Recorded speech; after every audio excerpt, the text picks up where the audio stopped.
Now let's turn our attention to Africa, specifically to the Ivory Coast in the west. This country is home to about 29 million people, along with French military bases. But that last part is set to change because the French troops are leaving.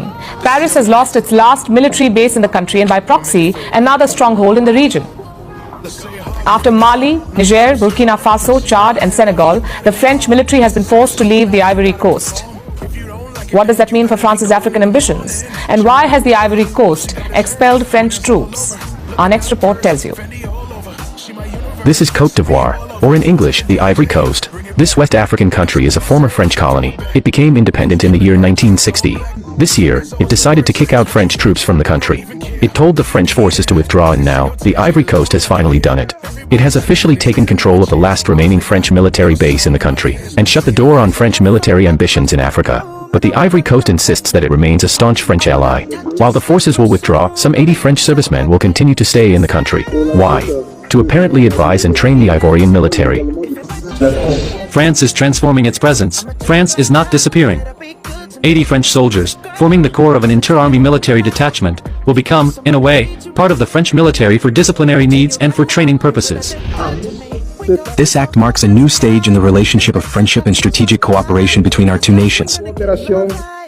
But this is a major blow to Paris. It has lost yet another stronghold in Africa. After Mali in 2022, Niger and Burkina Faso in 2023, Chad in 2024, Ivory Coast, now, in 2025, and Senegal by the end of this year.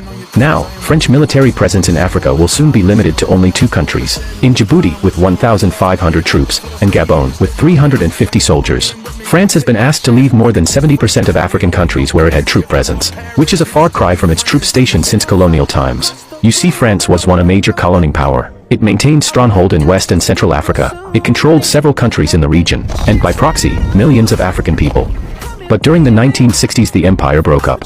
Though, France maintained its presence in the region by maintaining control of the military bases. For decades, it stationed thousands of troops across the region, but a few years ago a broader change erupted and transformed the region's engagement with Paris.